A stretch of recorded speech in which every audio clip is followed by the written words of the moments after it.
So, नमस्ते बच्चों, hope you all are well. So student, आज का जो टॉपिक है हमारा है सेल मेम्ब्रेन। ये सेल मेम्ब्रेन जो है वो बेसिकली सेल के चारों तरफ एक एनवेलप की तरह होती है। ठीक है, इसका क्या क्या कंपोजिशन है, इसका क्या क्या फंक्शन है, किस तरह से ये काम करती है, ये सिलेक्टिवली परमेएबल है तो ये किस तरह से काम करेगी, वो हम लोग आज पढ़ेंगे। कौन कौन से साइंटिस्ट हैं जिनको हम लोग कॉन्ट्रीब्यूशन देते हैं या जिनको हम लोग पढ़ते हैं फॉर द सेल मेम्ब्रेन, उन्होंने क्या क्या किया इस सेल मेम्ब्रेन से रिलेटेड, क्या क्या डिस्कवरी की, किस तरह से उन्होंने कंपोजिशन बताई, ये हम लोग पढ़ेंगे आज सेल मेम्ब्रेन वाले टॉपिक में। ये प्रॉपर आपका एनसीईआरटी से रिलेटेड है, तो not to worry about that. तो detailed structure of the membrane was studied only after the advent of the electron microscope in the 1950। तो इलेक्ट्रॉन माइक्रोस्कोपी की कंप्लीट जब डिस्कवरी हो गई या नोटेबल जो थिंग आ गई थी, तभी इसकी डिटेल स्टडी हुई थी सेल मेम्ब्रेन की। मीनवाइल केमिकल स्टडी भी चल रही थी आरबीसी के ऊपर, और उसी आरबीसी के ऊपर जब केमिकल स्टडी चल रही थी तो कहीं ना कहीं वो पॉसिबल हुआ फर्दर प्लाज्मा मेम्ब्रेन की स्ट्रक्चर की स्टडी के लिए। ठीक है, तो डिटेल स्टडी तो तब हुई जब इलेक्ट्रॉन माइक्रोस्कोपी की डिस्कवरी हुई, बट कहीं ना कहीं chemical study on the RBC ने भी हेल्प की प्लाज्मा मेम्ब्रेन की स्टडी के लिए। ये स्टडी क्या बताती है, जो आरबीसी पे की गई जो स्टडी है वो इसकी बेसिकली केमिकल कंपोजिशन के बारे में बताती है। क्या बताती है, that cell membrane is composed of lipid which are arranged in a bilayer. दो लेयर में लिपिड्स अरेंज होते हैं, एक ऊपर एक नीचे, इस तरह से ये लिपिड्स की लेयर हो गई। अगर मैं आपको यहाँ इस डायग्राम में शो करूँ आपको बच्चों, तो ये देखो, ये आपके एक लेयर है और ये आपकी दूसरी लेयर है। तो ये पूरी की पूरी एक लिपिड की लेयर हो गई, यहाँ से लेके पूरा इधर जा रहा है, और दूसरी लेयर जो हो गई वो ये हो गई। तो ये लिपिड बाय लेयर इसको इसलिए कहते हैं। Lipids are arranged in this membrane with the polar head towards the periphery and the hydrophobic tail towards the inner part. 10th class में बच्चों आप लोग सोप के बारे में पढ़ते हो, है ना, मिसल फॉर्मेशन के बारे में पढ़ते हो। तो मिसल फॉर्मेशन में आप लोग पढ़ते हो कि साइड कॉर्नर में तो हेड होता है और बीच में टेल निकली हुई होती है ना। मिसल पढ़ा होगा आप लोगों ने, उसी से हम लोग इसको रिलेट करते हैं। तो क्या होता है, ये जो आप लोगों को पार्ट्स दिख रहे हैं, कौन से वाले, आई विल शो जस्ट ये वाले, है ना। ये जो पार्ट आपको दिख रहे हैं, ये जो पार्ट है ये बेसिकली हेड पार्ट है, और ये जो लोअर पार्ट है ये बेसिकली हो गए आपके टेल पार्ट। तो लिपिड के दो पार्ट्स होते हैं, हेड होता है और नीचे क्या होती है, टेल होती है। तो जो हेड पार्ट होता है वो हाइड्रोफिलिक होता है ना, और जो टेल पार्ट होता है वो हाइड्रोफोबिक होता है। हाइड्रोफिलिक, हाइड्रोफिलिक जो वर्ड है उसमें हम लोग बताते हैं अट्रैक्शन और अफेक्शन टुवर्ड्स टू वाटर। तो ये हो गया हमारा हाइड्रोफिलिक, है ना, और जो लोअर जो टेल पार्ट है वो हो गया हमारा हाइड्रोफोबिक। तो हाइड्रोफोबिक, फोबिक का मतलब होता है डर, तो उसको वाटर से डर लगता है ना।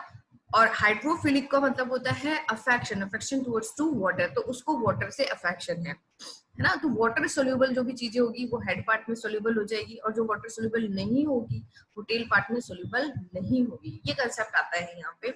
सो हाइड्रोफोबिक जो टेल होता है वो इनर साइड होता है। This ensures that a non polar tail of saturated hydrocarbon is protected from the aqueous environment. तो बाहर का जो एक्वस एनवायरनमेंट है उससे कहीं ना कहीं ये जो टेल रीजन है वो प्रोटेक्ट होके रहता है। देन जो लिपिड कंपोनेंट है बच्चों, हम लोग बायोमोलिक्यूल चैप्टर में पढ़ेंगे। जो लिपिड कंपोनेंट है वो मेनली एक कॉम्प्लेक्स कंपाउंड होता है, और उस कॉम्प्लेक्स कंपाउंड का नाम होता है फॉस्फोग्लिसराइड्स। हम लोग लिपिड्स पढ़ेंगे, मोनोग्लिसराइड, डाइग्लिसराइड, डाइग्लिसराइड, और जो फॉस्फेट से कंबाइन हो जाते हैं उसको हम लोग कहते हैं फॉस्फोग्लिसराइड्स। ठीक है, तो ये आपका आएगा बायोमोलिक्यूल चैप्टर में। नेक्स्ट स्लाइड हम लोग पढ़ते हैं। तो अभी सिर्फ इसमें मैंने क्या बताया आपको, लिपिड की बायलेयर हो गई, दो, एक जो लिपिड है उसकी दो रीजन्स है, कौन कौन से, एक हेड पोर्शन है और एक नीचे टेल पोर्शन है। हेड पोर्शन जो होता है वो हाइड्रोफिलिक होता है, और जो टेल पोर्शन होता है वो हाइड्रोफोबिक होता है। नेक्स्ट बात करते हैं हम लोग नेक्स्ट स्लाइड की। तो नेक्स्ट स्लाइड जो है, बाद में जो बायोलॉजिकल इन्वेस्टिगेशन हुए हैं बच्चों, उससे बाद में पता चला कि नहीं भाई, केवल लिपिड ही नहीं होता है प्लाज्मा मेम्ब्रेन में, लिपिड के अलावा भी और चीजें होती है, प्रोटीन होता है, कार्बोहाइड्रेट भी होता है, ठीक है।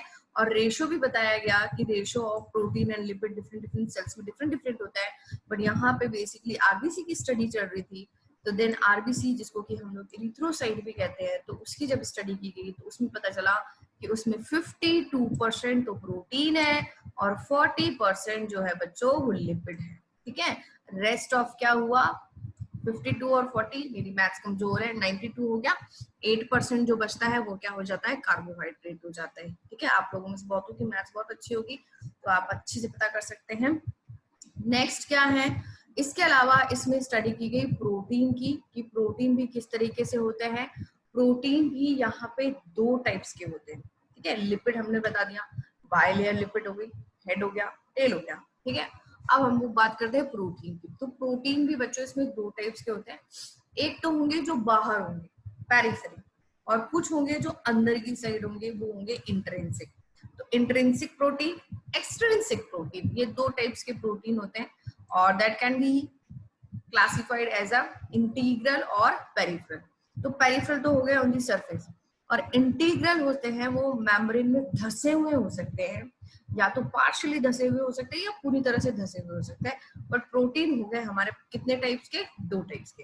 तो peripheral protein lie on the surface of the membrane, by the integral protein are partially और totally buried in the membrane. Clear हो गया होगा आप लोगों को कंपोजिशन के बारे में, लिपिड, कार्बोहाइड्रेट, प्रोटीन। 40, 52 ये हम लोगों को पता चलता है आरबीसी में, रेस्ट ऑफ की हम लोग बात नहीं कर रहे हैं। डिफरेंट डिफरेंट सेल्स में डिफरेंट डिफरेंट कंपोजिशन होती है। नेक्स्ट स्लाइड आ जाओ। नेक्स्ट स्लाइड में हम लोग बात करते हैं फ्लूइड मोज़ेक मॉडल की। ये फ्लूइड मोज़ेक मॉडल बच्चों ये बहुत इंपॉर्टेंट मॉडल है। ये दिया था एक सिंगर ने दिया था और एक निकोलसन ने दिया था, ये याद रखना आप लोग। सिंगर और निकोलसन ये दो साइंटिस्ट थे। 1972 के अंदर ये मॉडल दिया गया था। इसको फ्लूइड मोज़ेक मॉडल कहते हैं। लास्ट ईयर मैंने इससे रिलेटेड क्वेश्चन दिया था बच्चों को, सिंगर निकोलसन मॉडल एक्सप्लेन करो, they couldn't explain but they know what was that, but उनको फ्लूइड मोज़ेक मॉडल का नाम याद नहीं रहा। तो कहते मैम प्रोटीन वाला प्रोटीन वाला प्रोटीन वाला, then I said yes protein वाला ही कुछ है। तब उनको थोड़ा दिमाग में लगा था और then they explain. So according to this, the quasi-fluid nature of lipid enables the lateral movement of the protein within the overall bilayer. तो ये कहते हैं दो टाइप्स के प्रोटीन होते हैं, और जो क्वासी फ्लूइड नेचर होता है लिपिड का, that somewhere help the movement of the protein within the overall bilayer. ठीक है, इसकी वजह से इसमें ये प्रोटीन की मूवमेंट होती है। ये पिक्चर में आपको क्लियर दिखेगा, ये देखो इंटीग्रल आपको प्रोटीन दिख रहा है पूरा अच्छे से शो करते हैं। ये देखो इंटीग्रल प्रोटीन आपको पूरा अच्छे से दिख रहा है, ठीक है। प्रोटीन आपको यहाँ पे दिख रहा है, ये एक्सट्रिंसिक प्रोटीन हो गया, बाहर की साइड हो गए, ये शुगर हो गई, यहाँ पे कार्बोहाइड्रेट हो गए, कुछ कुछ कोलेस्ट्रॉल भी प्रेजेंट है। मेनली हमारे पास में तीन ही है, कार्बोहाइड्रेट, प्रोटीन और लिपिड। कितना बढ़िया डायग्राम है अच्छे से। यहाँ पे ये हेड पोर्शन दिख रहे हैं, ये नीचे टेल पोर्शन दिख रहे हैं लिपिड के। So this ability to move within the membrane is measured as a fluidity. इसी को कहीं ना कहीं हम लोग क्या कहते हैं, फ्लूइडिटी कहते हैं। फ्लूइडिटी के अंदर क्या होता है, एबिलिटी टू फ्लो होना। तो प्रोटीन क्या हो रहा है, फ्लो हो रहा है with the help of the quasi fluid nature of lipid. The fluid nature of membrane is also important, and why it is important? कोई भी चीज है इस अर्थ पे ऐसे तो नहीं होती है ना, कुछ ना कुछ उसके पीछे रीजन होता है, साइंटिफिक रीजन होता है या कुछ भी रीजन होता है। हम लोग उसको साइंस से जोड़ देते हैं, कहते हैं साइंटिफिक रीजन है, बट कुछ ना कुछ रीजन है। क्या रीजन है? The fluid nature of the membrane is also important from the point of view of function like cell growth, formation of intercellular junction। बच्चों इंटर और इंट्रा दोनों हमेशा याद रखना। इंटर का मतलब होता है दो सेल्स के बीच में, ठीक है, और इंट्रा जो होता है उसका मतलब होता है विद इन द सेल, एक सेल में। ये शायद मैंने पहले भी एक्सप्लेन किया हुआ है, inter school competition, intra school competition. Also help in secretion, endocytosis, cell division. अरे एंडोसाइटोसिस वर्ड यहाँ पे आया, एंडो का मतलब होता है इनसाइड, साइड का मतलब हो गया सेल। तो कोई भी चीज अगर सेल के अंदर जा रही है ना, तो उसको हम लोग कहते हैं एंडोसाइटोसिस। ये कुछ भी हो सकता है, ये वाटर भी हो सकता है, ये फूड भी हो सकता है, तो कुछ भी हो सकता है ना।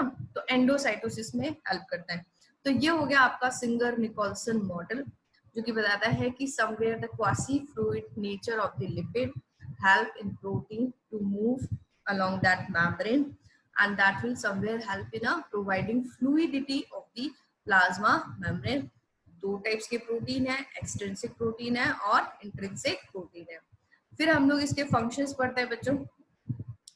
तो फंक्शंस है इसके और प्लाज्मा मेम्ब्रेन के, ये मैं आप लोगों को बताऊंगी नेक्स्ट टाइम पे।